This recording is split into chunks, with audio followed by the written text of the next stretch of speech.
everybody. This is Brady Henderson from the First Baptist Church in Gaston, South Carolina, and you are listening to the Menorah Podcast, the podcast that seeks to share the light, speak the light, and send the light of Jesus Christ all across the airways of the internet. And Alan, we are here today for episode 83. Last week we had a great episode on deacon ordination and kind of talking about the two young men very briefly that we ordained last Wednesday. And so for today, we are going to pick back up our pastors or perspective of the pastors mini-series. You guys know we've been doing that for a while, and we are joined today on episode 83 with one of the other young pastors in the South Carolina Baptist Convention, Austin Williams. Austin Williams is a senior pastor at Joanna First Baptist Church, and Alan, I think we're going to have a great time talking with him today and just hearing a little bit about his story and what God is doing in Joanna. For those that don't know, when you get on 26, I can't remember, I think it's exit, I'm not sure what exit it is. It's over there near Clinton. It's a little above Newberry and Prosperity area. But we've passed that exit before, Alan. Some of our adventures. But Austin, thank you for coming on today. Hope you're doing well. Sir, thank you guys for having me. So Austin, I can't remember how much older you are than me. So how old are you? I'm 31 years old. Okay, so you got me beat by 5 years. Of course, you and I are friends, so I know a lot of the answers to these questions. I've been able to preach at your great church, and I had a lot of fun doing that. I believe that was last year, I think, that I went over there. And we got to eat at Dempsey's. And Austin, every time I pass through Clinton, I go to Dempsey's. That's right. We're going there tonight, actually. Really? Really? Well, you might have a guest tonight. No, I'm just kidding. I don't think I can make it up there. Oh, man. But man, y'all have a good time. Y'all have a good time. So, Austin, just tell us a little bit about Joanna. Tell us about how you got there, how long you've been there, and just tell us a little bit about your ministry there. Yeah. So Joanna First Baptist is located in Lawrence County and right outside of Clinton, right between Clinton and Newberry. A church that was founded in the early 1900s, and then the mill came to town back in, I believe it was the 50s. And when the mill came to town, they funded and kind of built what was Goldville Baptist Church, and that turned into First Baptist Church Joanna back in the late 60s. The former facility that they had completely burned up, and in the late 70s or early 70s, 72. They rebuilt this new facility we have now. We came here about 2.5 years ago, came to a church that was, a revitalization effort, was very small, ran about 30 people. And just in this community, we began to very quickly see some of the challenges that were going to lie ahead of us. But also we saw a lot of great potential for this church here in Joanna, just with reaching this community with the gospel. Amen, brother. Amen. So 2.5 years. So I think that's interesting. So the church began before the mill came. Did I hear that correctly? Yes, sir. So it was originally Goldville Baptist Church, and that was just in the town of Goldville. And then when it changed, I'm not exactly sure when the date changed to Joanna, but when the Joanna mill came, the name of the town changed as well. Okay. So Goldville is no more. Yes, Goldville's no more. Now it's the metropolis of Joanna. Gotcha. So did Joanna, was that like like based off the mill? Yes. So the mill was kind of the founding factor of what made this community tick.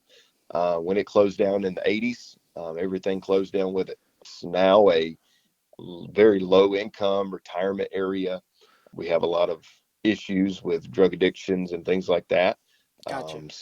When the mill left, a lot of the different things that came along with that went away as well. Gotcha.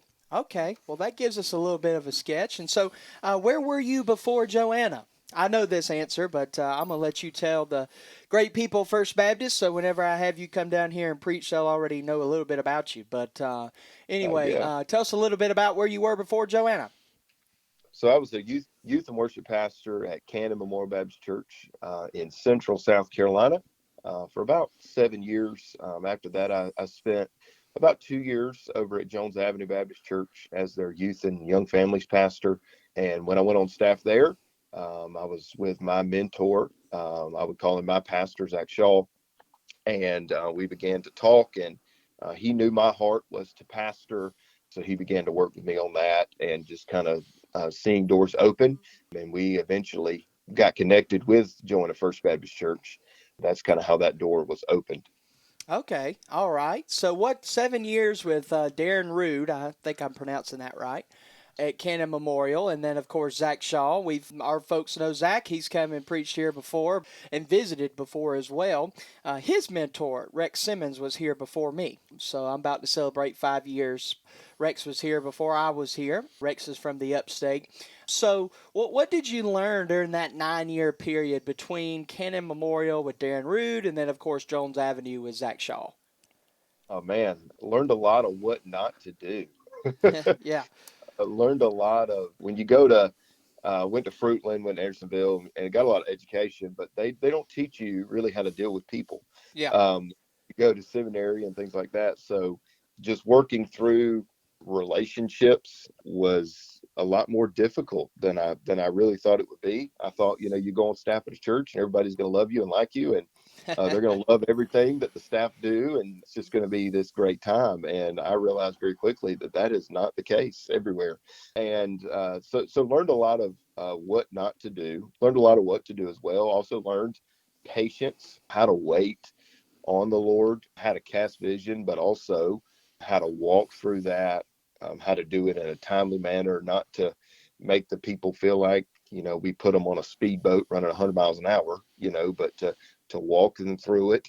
I've heard it said when you cast the vision, it's probably been in your heart for a year, but it's only been in their ear for a week. So, it takes a long time to work through those. So, learned how to do that, learned it even more, when I became a pastor. But I would say that's probably the two greatest things I learned: how to work and love people, but also, how to work at a sustainable pace. yeah, absolutely. Well, that's awesome. Well, tell us a little bit about your wife, where y'all met, and you're a father of two. Right after you Yeah. get out of here, you're going to go pick up your daughter. I believe her name is Paisley. Is that right?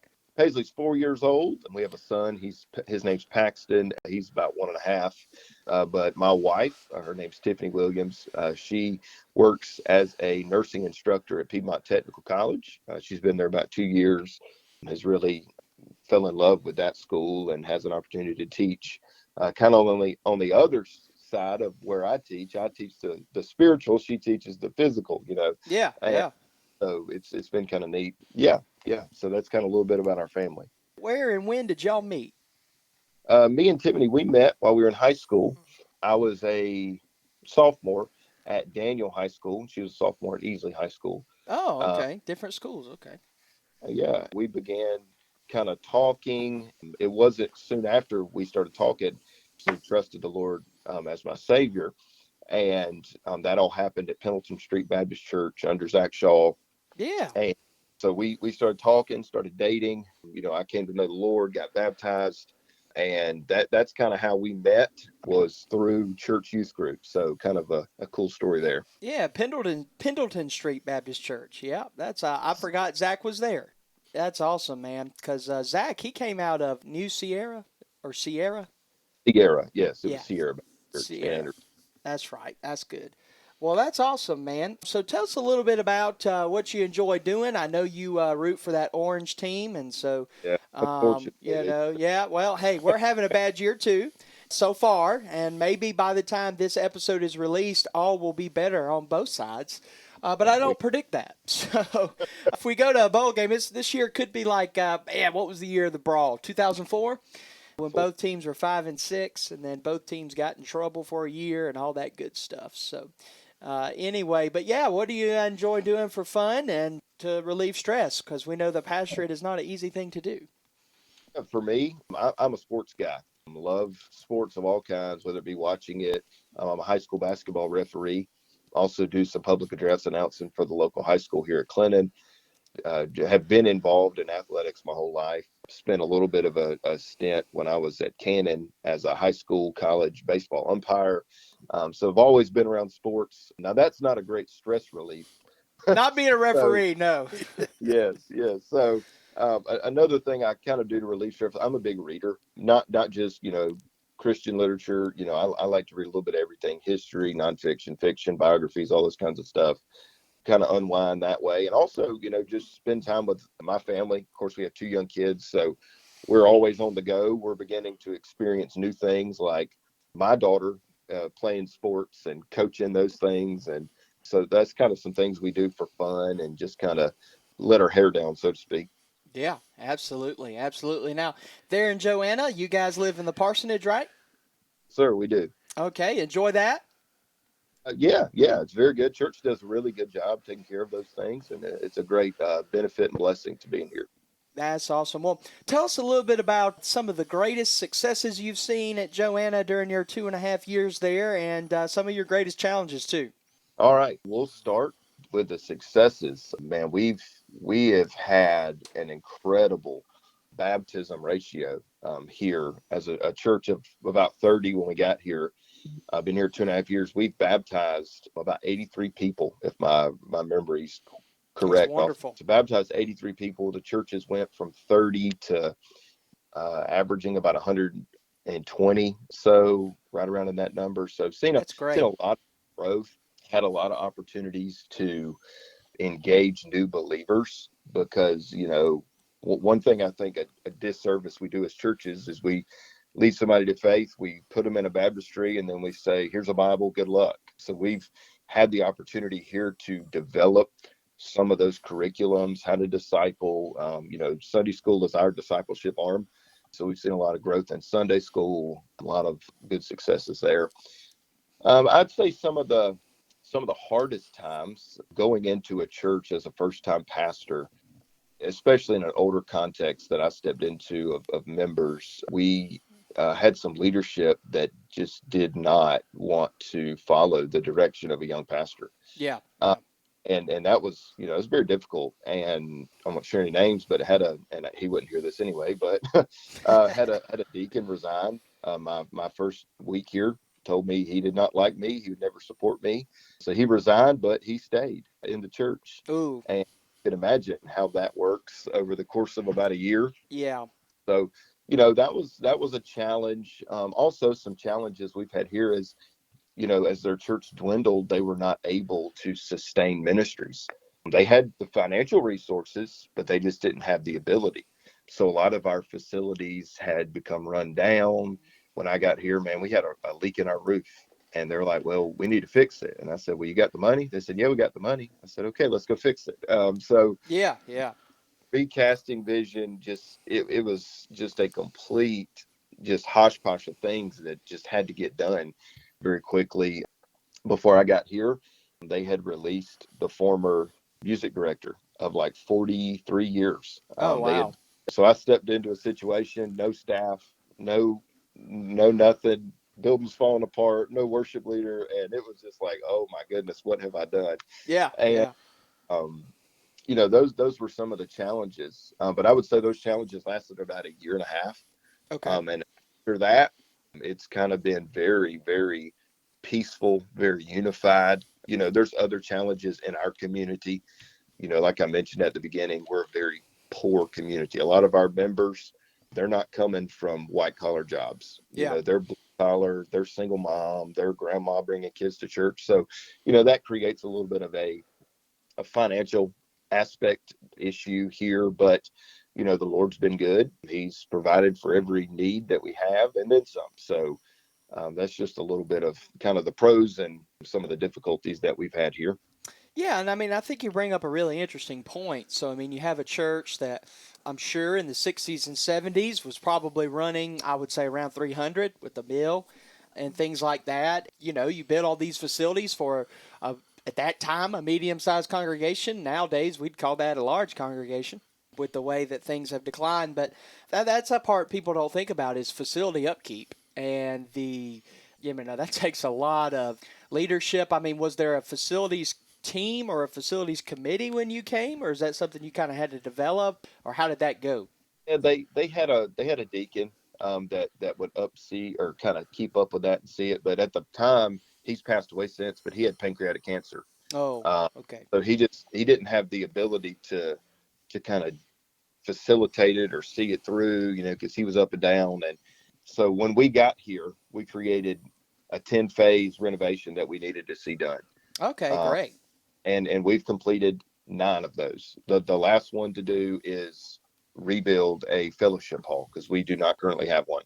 So we've completed all of those renovations that needed to be done, with the exception of rebuilding that fellowship hall. Now, what are some of those renovations you guys have done? I know the pews are one. I think that happened Yeah, within the last yes. week, and those look great, by the way. How old were those previous pews? Those pews were put in the 70s. Oh, wow.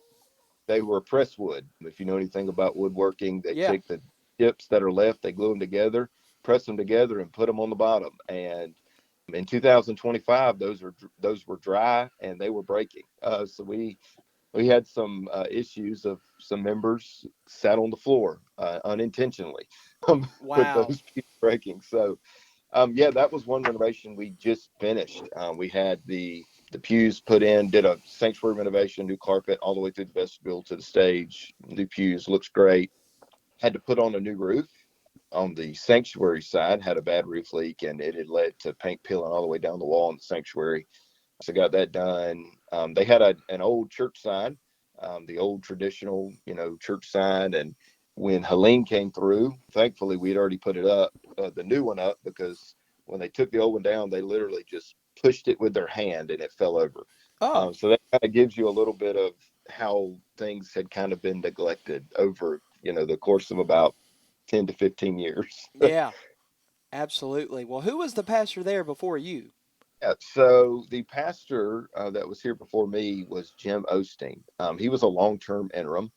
He was here right about 2.5 years. Okay. They had a previous pastor to him that had some legal issues. Really won't go into much of that, but Yeah, yeah. they had to let him go, and it was from what I could gather, it was about 10 years of bad leadership, bad decisions from pastors, and even some sinful things that had happened. So this church was very hurt in a lot of ways. The community had a bad perception of it. So that was some more things we had to kind of overcome, kind of off the bat. Yeah, yeah, for sure. Well, what are some things you're looking forward to? Seems like things are going well there, and you've waded through some of the waters. But what are some things you can't wait to see what God's going to do in the future? Yeah, we are currently in the process of casting something we're calling our J30 initiative. We're meeting, actually got some of this idea from Daniel Dicker down at Shandon.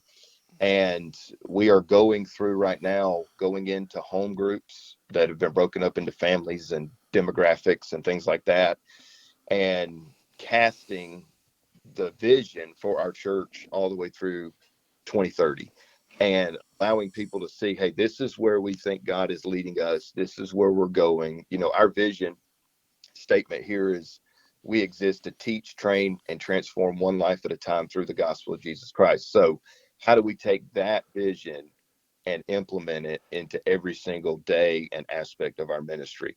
So really excited about that. I have my first meeting tonight with my first family. So excited about that. Also, we're just getting some purpose statements and vision statements from all of our other ministries. Yeah. It's taken about 8 months to compile all of this stuff, and we're finally seeing some of the stuff come back, and other ministries are starting to roll with it. So excited about that. I'm excited for the possibility to rebuild our fellowship hall. That is a great need in our church and in our community. Some other things is we're looking to start 3 home groups this year, which would meet monthly to begin with, and with prayer of, that turned into biweekly to weekly meetings, just to engage our people in Bible conversation and growth more than one time a week. Statistically, percent of your people come back on Wednesday night. So, Yeah. you know, we engage other people in our church to continue to grow that is outside of a Sunday morning service. So those are a few things we're looking forward to in the near future. Well, that's awesome, man. I'm so proud of you. I know you got to go pick up Paisley, so we want to give you time to be able to do that. And Joy Dempsey's this evening. I'm a little jealous there, but I'm sure whatever Hannah has for me tonight will be great. Appreciate you, Austin. I look forward to hopefully seeing you soon. I'm sure I'll see you at the annual meeting that's coming up soon. Just thankful for you and what God's doing there in Joanna. Sir, thank you very much. Thank you, guys. All right, awesome. Appreciate it. We're going to go ahead and let you get out. All right, Alan. Well, we'll debrief this just for a second, with today being Thursday, September the 25th, episode 83. This could be the last of our Perspective of the Pastor series. Not sure yet. We'll figure that out. But your thoughts on Reverend Williams? Well, it's been a long time since I've been through Joanna, and I don't know that I remember exactly where the church is. If you blink, you'll miss it. Yeah, it's not a very big place, and you can tell riding through there. Of course, I knew some of the history, I guess, of the mill and stuff like that. That's happened all over our state. Yeah, lots of those little areas were thriving back in the times of the mills, the 40s, 50s, and 60s, and when cotton was, I guess, in its second really big heyday. Yeah. But it sounds like that he's really doing good up there. Well, I've been there. I've preached there. Very tough place as far as geographic location goes. You kind of hit on it. It reminds me a lot of Lancaster, where my parents served for a while. Had the mill or factory closed down, mills closed down, and most people in Lancaster drive to Rock Hill or Charlotte for work, and most people in Joanna that still live there are driving to either Columbia or Greenville. Mm-hmm. They're in the middle, literally, or Lawrence, right? And Lawrence has kind of grown up a good bit. Anyway, kind of right there in the middle of our state. Of course, Clinton is not far. Clinton and Joanna are neighboring communities there. Clinton's a really strong community, has been since before the Revolutionary War.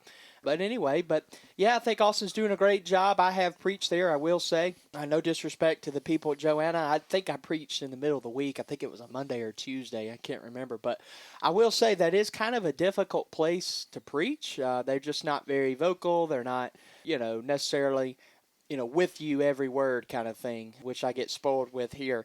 But anyway, really enjoyed having Brother Austin. We're super excited about every episode that we do here on Menorah. But one thing that we are also excited about is next week. So next week is going to be October the 2nd is going to be our next episode. And we're excited about having Brother Dan Scott with us. Dan Scott is the voice of Paladin football, Furman football, Greenville Drive baseball. Also, he is the director of broadcasting at Furman University, and he also leads Grand Slam Ministries. And so we're going to talk to him about that. He's the son of a preacher, has a great testimony, and he's actually coming here in November to speak to our men. We're going to have a special men's event on November the 4th. And so men, go ahead and put that on your calendar. November the 4th at 7 p.m. Dan Scott is going to be here. We get to hear from him next Thursday. So we hope that you tune in. And thank you for tuning in today. If you haven't already, wherever you're listening to today's episode, like, subscribe, comment, leave us a review, do all of those things. You have been listening to the Menorah Podcast, the podcast that seeks to share the light, speak the light, and send the light of Jesus Christ all across the airways of the internet. We love you guys. Thanks for tuning in. We'll see you Sunday. Bye, guys.